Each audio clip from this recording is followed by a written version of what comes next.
But our focus here is actually to receive children who are the neediest of the needy. That is, the children who have nobody. They were abandoned.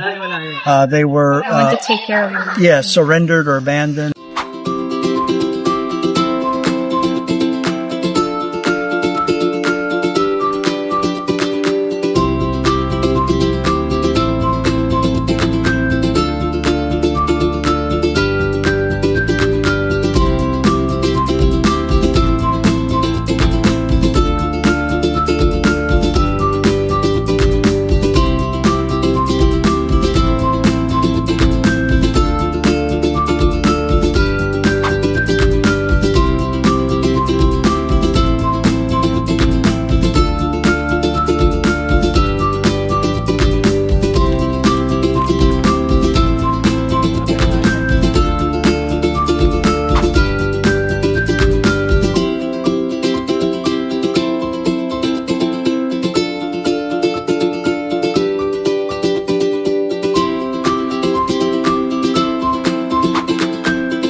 At maraming salamat din po dahil bumalik na naman po ulit sila para po magbigay sa amin ng saya at ng blessing po. Maraming salamat din po dahil marami na naman pong bata na makakinig ng salita niyo po ngayong araw na to.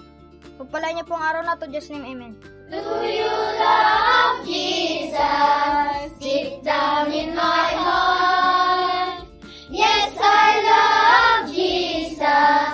Deep down in my heart. Let's talk about deep, deep. Down, down, deep down in my heart. Let's talk about deep, deep. Down, down, deep down in my heart.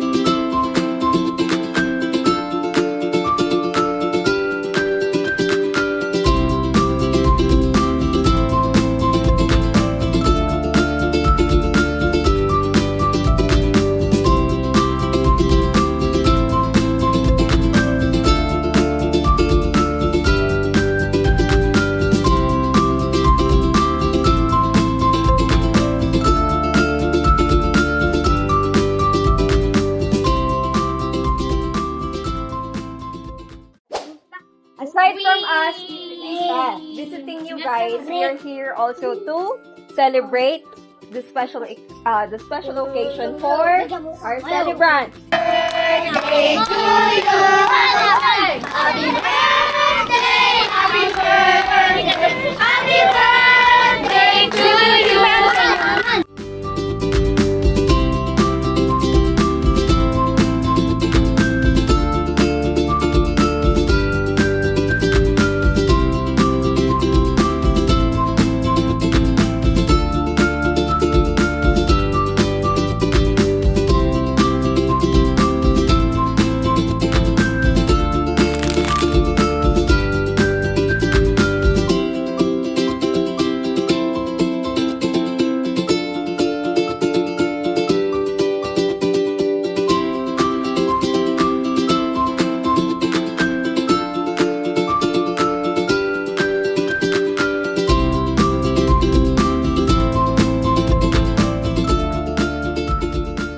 Esther, I'm Angel, and we're here with Simple Biz. Thank you so much for doing this interview with us. Is that okay? Yeah, sure, fine. Okay, yeah, we are just gonna ask a few questions to get to know the orphanage and how you manage it.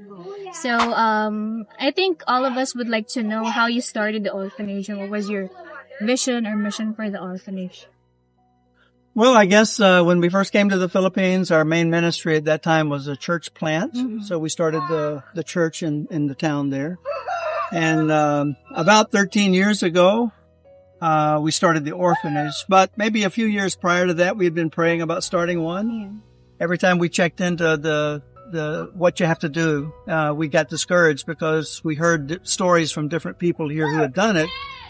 And there was always a problem, whether it was financial or problem with the government and so forth. So we sort of put it out of our mind. And then one day, a guy in the States emailed me out of the blue saying that he wanted to start an orphanage in the Philippines. He wanted Manawag to be the first spot.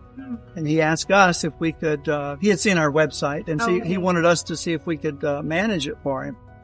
And he said that he would provide the funding and help with the government paperwork and all. And so it was just like an answer to prayer. And that's how it got started. And it's been a good partnership for the last 13 years.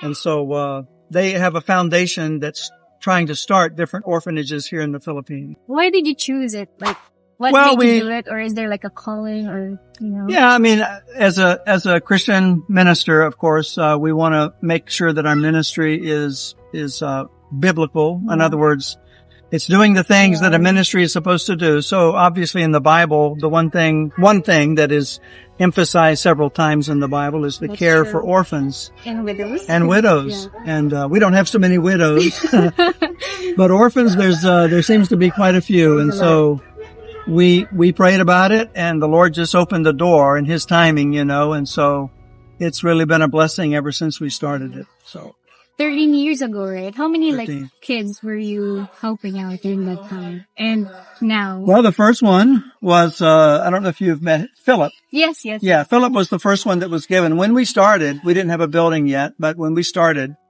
the lady in our church that worked at the hospital in Dagupan, she was a social worker, and so she heard of a little baby boy that needed a home that was just born. So they brought him to us when he was just 1 day old.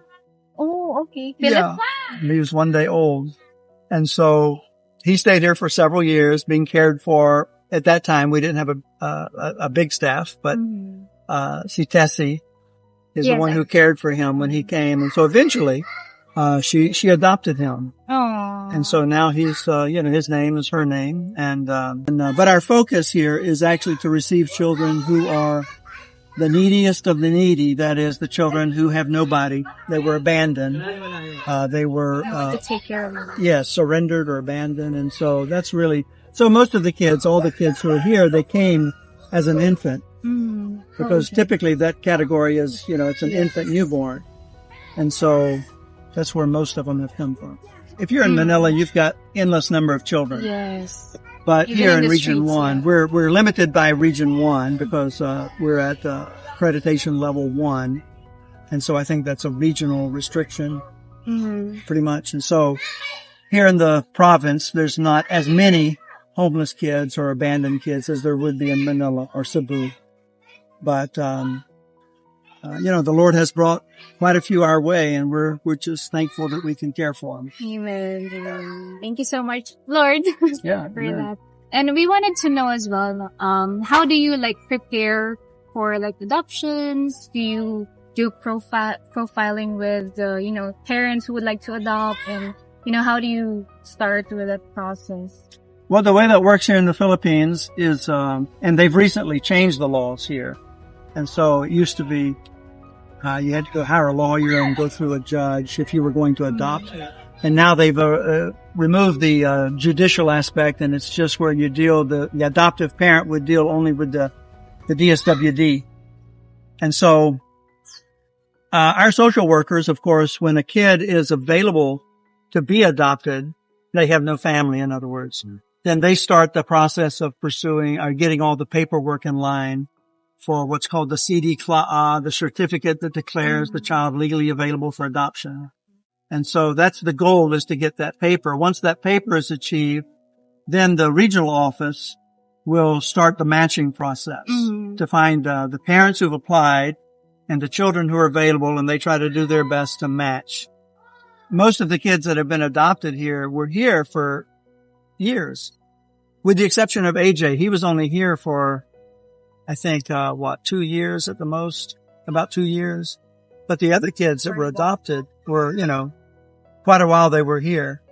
And so, of course, it's just like, for my wife and I, it's just like they're like our grandchildren almost. And so when they leave, it's a hard thing to see them go,